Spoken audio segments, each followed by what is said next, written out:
Receiving simulator transmission. Uploading transmitted feed. Initializing playback sequence. Log execute. Hey everyone, Seipher here, and welcome back to Seipher Plays Yugioh, the Duelists of the Roses. In the last episode, we took on Pegasus Crawford at Lancashire, and managed to overcome his much more difficult moves and strategies with our own clever strategy. And honestly, I had a few more up my sleeve in case that one didn't work. So, now we will be challenging Ishtar here, or Ishizu as she's known in the anime and manga. Ishizu Ishtar, at the Isle of Mann. So, let's just get right on into this. Amazing. I never thought you would reach the point where you could challenge me. Too bad that it all has to end here.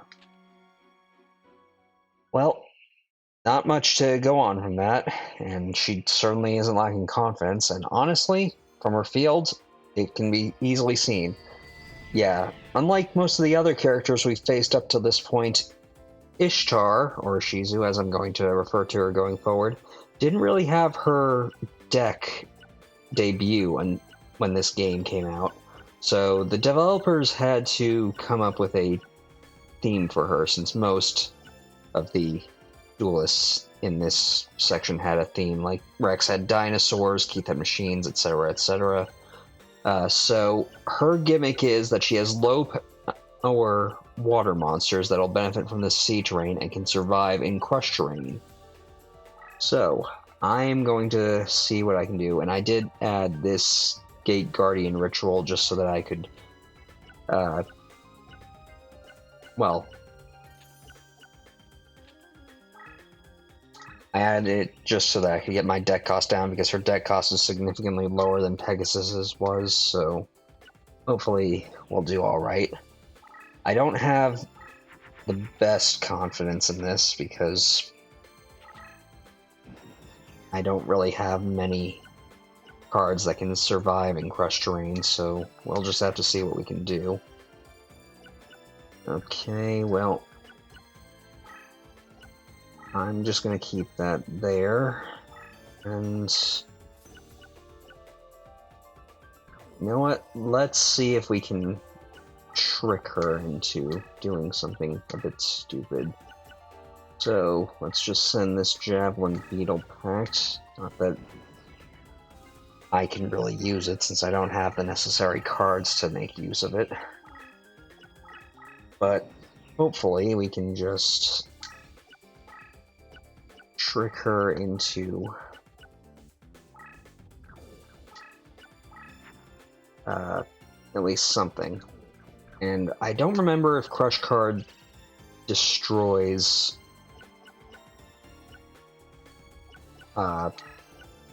monsters with 1500 attack, but on the off chance that it does, I'm not going to risk it. And I'm going to see what she does from here. Kind of expected that. And now we get to see what that is. Okay, so not too bad. And oh shoot. Well, that's kind of a bad thing. All of her monsters got powered up by that, but it also destroyed that one, so not anything too concerning. Now we get to see what that is. Another weak water monster that did get a bit of a power boost. So, let's see. Okay, you know what? This is going to be a little strange to do, but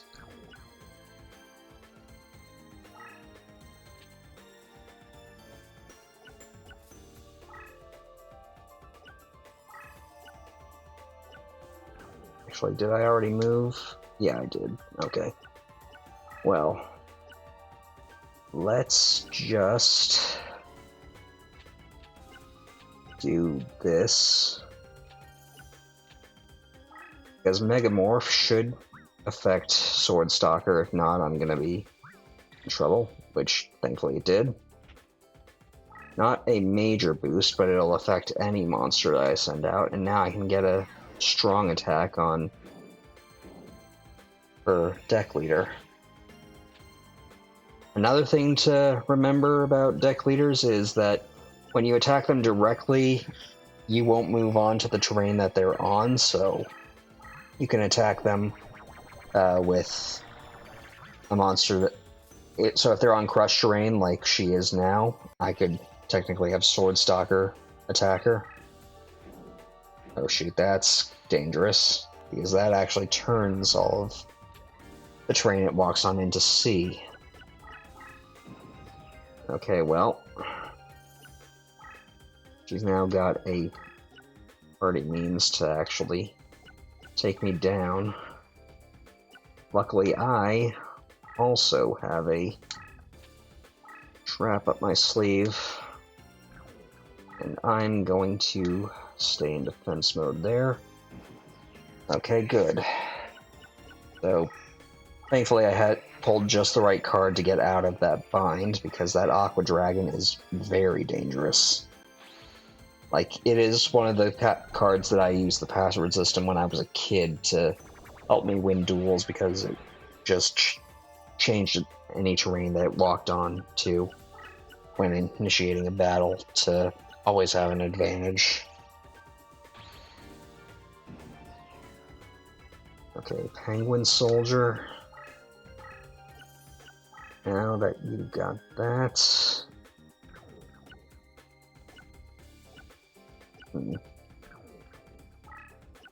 Well...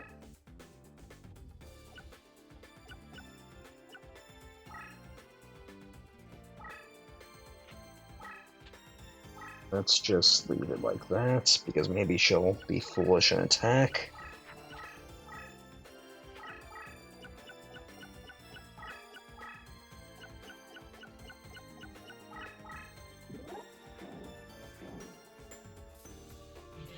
Okay, good. Well, sorta, not really.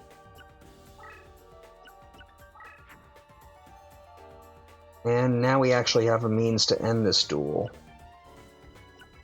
But, no, I'm just gonna end this duel because I think we do have some cutscene to watch after this.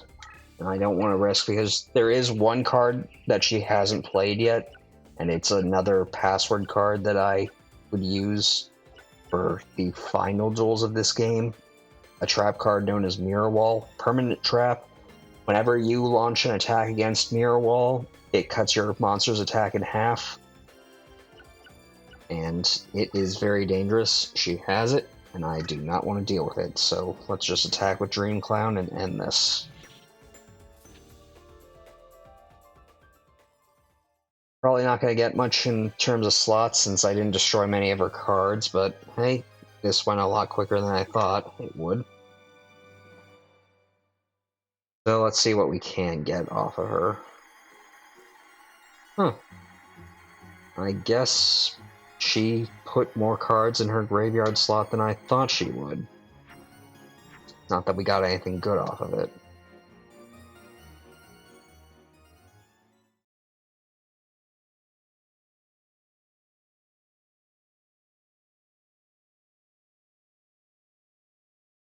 I'm not surprised, you know. I knew I was destined for defeat. I can live with that. You sure did talk up your abilities, though, for someone who knew they were going to be defeated. Anyway, with that, we have obtained the 7th White Rose card. Master, today's the day you promised to meet Henry. You mean Yugi. Ugh. And that is quite the cutscene, or quite the image, Joey. August 1485, Yugi, Henry Tudor, lands at Milford Haven. Hurry! Well, with that, our only destination available to us now is Bosworth Field, where Richard Slicing of York, aka Richard III, waits for us. I could challenge him here and now, but that deck cost is pretty high, so I want to actually power up a bit just enough that it won't be an issue. So let's go take out, at least let's take out this, and let's add in my Pumpkin King of Ghosts. Let's remove one Two-Mouth Dark Ruler.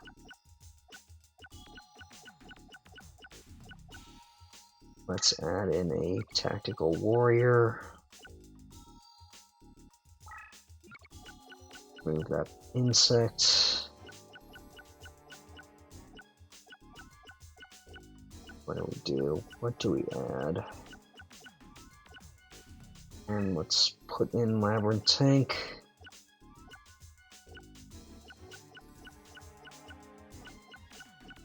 Could do Earthshaker, but I don't really foresee myself needing it for anything.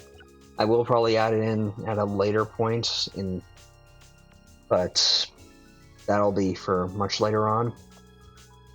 So I think we're actually pretty good. We could go higher, but I might as well keep it low. Never know when we'll need to drop it down again.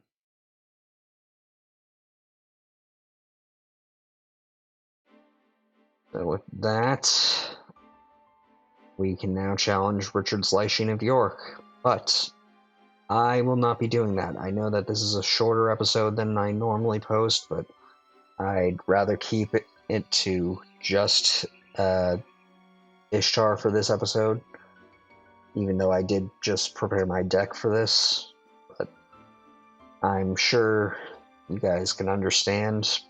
Anyway, next time we will be challenging Richard at Bosworth Field and seeing what comes of that. I doubt he has the last Rose card on him. I'm pretty sure Seto still has that. But with no leads to find him, we must meet up with Henry Tudor at Bosworth Field and finally take down Richard of York. So, let's see. Never mind. Thank you all for watching. Until next time, stay gold. Playback sequence terminated. Transmission disconnected.